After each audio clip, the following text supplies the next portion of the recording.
And this week on Motivation and Confidence, we talk about letting go of your past. Don't let past experiences keep you from moving forward in the future, especially the things that happened in your childhood.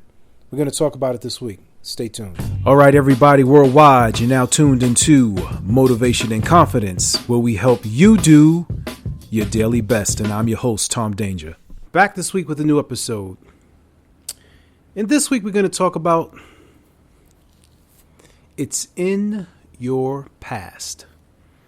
I have no idea why I always sound like a damn commercial when I'm talking about the subject and how the show is introduced. I need to change that.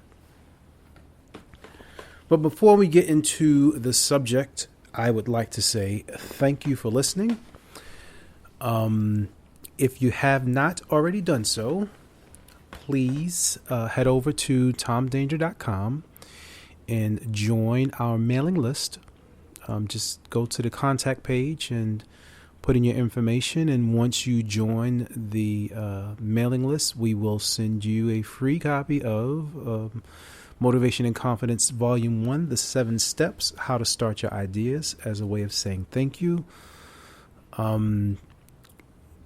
This has been a pretty, what's the right word that I'm looking for? You know, it's been a long journey, but it's been a very enriching process for me. And I hope for those of you who have been tuning in over the past 2 years, you've taken away something from it. Minimally and hopefully, if you didn't take anything away from it, at least the sound of my voice was something soothing enough to put you to sleep. So maybe you can put this podcast on if you have trouble falling asleep, and the sound and the tone of my voice and maybe the subject matter will bore you enough until you doze off. Great. Shout out to all my people in San Jose, California, who stay at the top of the list for the most listens. So shout out to you guys. Shout out to all my people in the UK. Of course, Florida. We see some people touching down in Texas and a couple of other international places, smaller markets. So thank you so much for tuning in. We like when people leave comments, so feel free to leave a comment on any podcast. We don't judge. Whatever you feel as if is constructive criticism or just feedback in general to the podcast, we welcome that. So feel free to leave a comment on any of the episodes. Or if you have a subject that you like for us to speak about, feel free to send an email, tommydanger, tommydanger.com. I'm sorry, tommydanger at gmail.com, tommydanger@gmail.com. You can send an email there. If there are subjects that you would like for us to speak about, you can drop us a quick note. If you want to get in contact immediately, you could also hit me on Instagram. So my handle is tommdanger, TOMDANGER. That's on Instagram. And for those of you who are on Twitter, it's the same thing. It's also Tom Danger. It's been pretty hot in New York this past week. Not sure how you guys are dealing with the heat in other parts of the country or just throughout the world, but it's been pretty brutal. I hope you are doing the right thing to keep yourselves hydrated and minimizing as much electricity as possible, because there have also been several blackouts here in New York and just different parts of the country. So do your best to be a good citizen and conserve energy, although we love the AC and multiple fans blowing at one time, in addition to all of our electronic devices that we have plugged in. No stress on the grid, but that's what we do. Which leads me into this week's topic, and it's in your past. So I have a story to tell, and it goes like this. In my neighborhood, we had a block party this weekend, or this past weekend. And for those of you who are not familiar with a block party, it's, I don't know about other states, but in New York City, you can apply for a permit in the summertime with the city and the police department to have the traffic temporarily halted, throughout the day or for a certain number of hours. You have all the cars move from the block itself, and the block association or the committee, or you guys may have like a neighborhood watch or something like that, but we have a block association that basically puts together activities, a DJ, based upon the dues. We put out a grill and food and just chill out. When I was a kid growing up, a block party would last from like 12 noon until midnight. But with the recent changes in the city, a block party is now from 11 a.m. to 4 p.m. for whatever reason. So, again, this past weekend, it was extremely hot. It was with the heat index, it felt like it was about 115 degrees in New York City. So to stand outside for several hours this past weekend wasn't most ideal, but my kids always look forward to it because family and friends come over and they play and they have a good time. And Tommy, you're rambling, so good to the point. All right. So I go outside and just chilling, listening to the DJ play music, watching what's going on. And I see this kid from my childhood, right? His name is Demetrius, right? And growing up, he was shorter than me and he used to be really rough. And wasn't really friends with him. He was the kid that would just walk up and down the street just like bullying everybody. And he was smaller, but he's just like one of those little short guys that are like bullies. So I see him approaching and he's about to pass me. Like he makes a quick eye contact, like a little glance. And, he's about to keep it moving. But I was like, yo, what's up? He's like, yo, what's up, Tom? I'm like, oh, what's good, man? So we got to talking, and we're talking about how much the neighborhood has changed and the value in real estate, how it's went up, and gentrification and all that good stuff. And, where we are in life and, how many kids he has. He has 1, I have 4, and what we've been up to. And then just randomly out of the blue, I said to him, my ego sort of kicked in and I was being petty. I will admit I was being petty, and it wasn't, I won't say that it was the wrong thing to do. I think my delivery could have been a bit better, but I said, yo, man, I rap, and I did this song about that time when you took my inchworm, right? So here's the part when people are like, well, what the hell is an inchworm? An inchworm is sort of like a, I don't know, imagine like a rocking horse on wheels, but you bounce up and down on it and you like scoot and go. It's like probably one of the dumbest riding toys ever made, for kids growing up.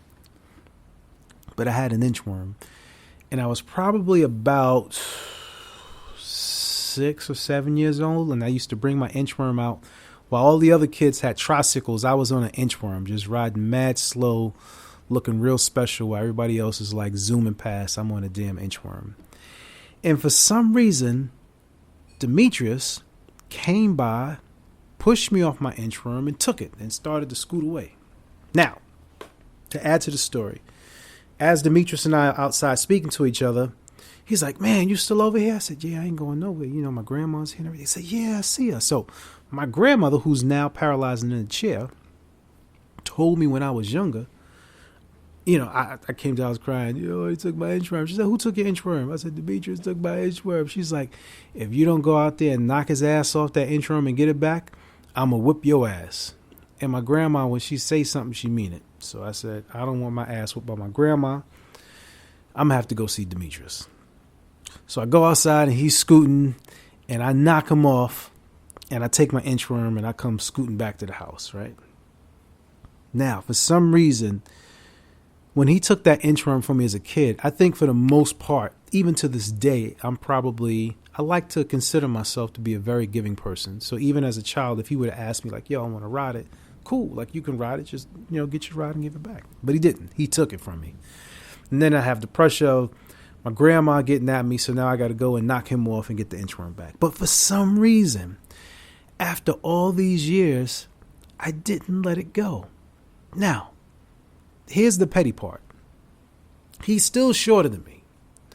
We both, to a certain degree, have gray. He has a little bit more gray than me, but I think that's only because he has a full beard.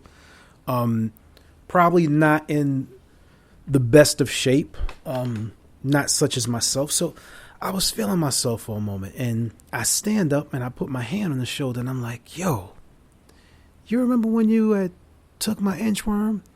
And in my mind, I'm thinking like, yo, I'm bigger now. I'm fit. Take my inchworm. Not to be the God honest truth. That's what's going through my head. Like, I wish you would try to take my inchworm now. And it's like, thinking about it, like, how petty is that, bro? Like, we grown ass men. We talking about our families and neighborhood and growing up.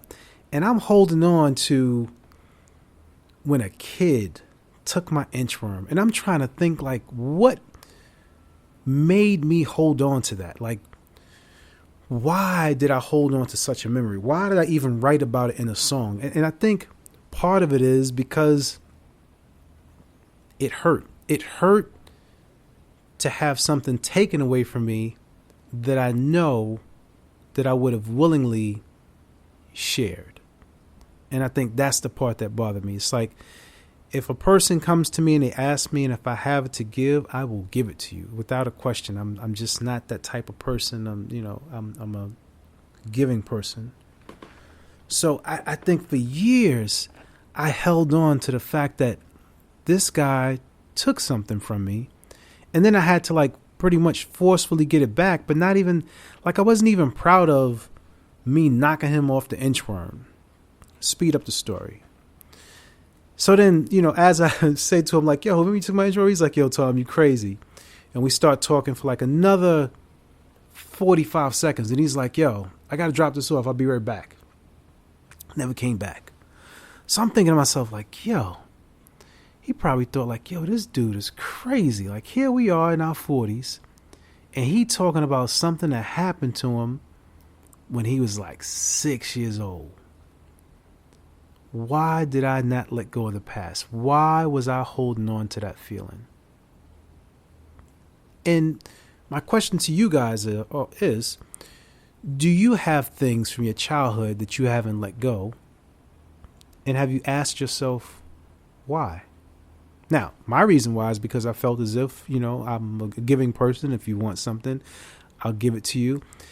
And the part that I really felt bad about was that the fact of, like, I'm trying to, it's almost like now I'm being the bully. Like now it's reversed, right? Now, I'm this big fit guy and you're out of shape or whatever, in which he could be totally crazy. He could have, a gun on him, a switchblade, like, yeah, test me and now I'm going to do something.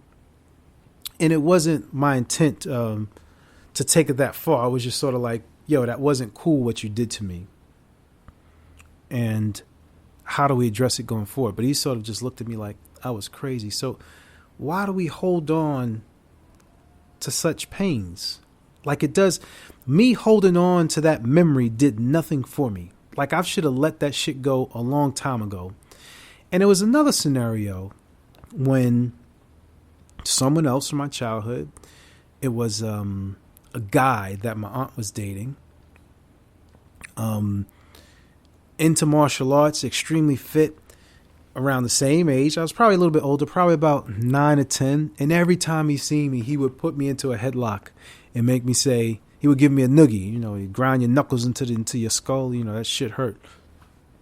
And he'd make me say, Ma, I'm a rock. And I'm like, again, I'm not bothering this guy. He just, I guess he want to show off for his girlfriend. Like, watch me make this kid feel weak. And that's what he would do. So he came to visit a few months ago. Now, he's ex-Marine, so he is certified nice with his hands, and I'm pretty sure he can use a weapon very well and pretty much snap my neck in 3 places if he wanted to. But again, I'm on this health kick, and I'm feeling good, and I'm in shape, and yeah. So how you been? Everything's good, Tom. How you been? I said, yeah. Remember when I was little, you used to put me in a headlock? He started laughing. Like, you remember that? I'm like, yeah. You want to try that now? And he's like, oh, come on, man. I'm too old for that. But again, another feeling, like, I don't know why I feel as if I need to avenge things from my childhood. Like all the people that did me wrong. And now that, you know, I'm doing better for myself, and I have this huge amount of confidence that I think at times is confused with my ego that I'm working on quieting, because I know that it does more harm than good. So I need to check my ego and not press people, because eventually when you keep doing that, someone is going to test your mettle. Someone's going to test your mettle and say, yeah, I punked you as a kid and I'm going to punk you as a grown ass man. And then you're going to wind up in a bunch of trouble because it's not really worth taking it that far. But it's just these feelings that, even as I speak about it now, this will be the last time that I speak of it, because it's in the past and it's time to move on. Now, between these two stories, it would have seemed corny if I would have just said, yo, man, you hurt my feelings when you took my inchworm. I still would have looked crazy if I'd have said, yo, man, I didn't like when you put me in a headlock as a kid, and gave me a noogie. I would still look crazy. So I don't think that there was any way that I could really express that these individuals had done harm to me or basically hurt my feelings, And that's all that it is at the end of the day, was my feelings is hurt. I never felt as if I had a chance to redeem myself or even speak up for myself for the way in which I've been hurt, except for now that I feel as if that I'm in a less of a defeatful type of position. Like, I don't feel as if I can be threatened by someone, because I, sort of have conditioned my mind and put my body in such shape to where I feel as if I'm in a better position to defend myself, right? But overall, approaching a person in that manner, I think that one could take the time just to express to a person, like, that bothered me and I just want to tell you about it. It wasn't cool, and now move on from it. Not, just letting your ego bubble up and do that. So what's the best way that you can move beyond the past? And especially when you have painful experiences. There are a bunch of articles online. I just randomly went to pick something out. For me, before I get into all the jargon and the steps and all that other good stuff, it's just acknowledging it, addressing it, and move on. That's it. Once you address it, it's done. Leave it alone. Otherwise than that, it's just going to grow and fester and boil into something that's really unhealthy, and you're going to have people look at you weird, like they looked at me weird when I asked the guy about my inchworm. So don't be like me, just be the bigger person. So according to the Chopra.com website, they have 5 steps to moving past painful experiences. Talk, and talk more. Number 2, don't stay the victim. 3, don't blame others for your feelings. Number 4, write, meditate, or pray. Number 5, forgive and let go, which is my favorite. Forgive and let go. Because if you continually pay attention to the past, you can't pay attention to the present, and being present is where you are in the enlightened state. How you like them apples? Like, subscribe, and share. This is Motivation and Confidence, where we help you do your daily best. Thank you for tuning into Motivation and Confidence, where we help you do your daily best. Like, subscribe, or leave a comment. Check us out on various platforms: Spotify, iHeartRadio, Google Play, Overcast, Castbox, SoundCloud, YouTube, iTunes, TuneIn, or Alexa Media. Do you have an idea that you'd like to get started, but you don't know where to start? Check out the book Motivation and Confidence, written by Tom Danger. The 7 Steps, How to Start Your Ideas. Visit www.tommdanger.com. That's TOMDANGER.com.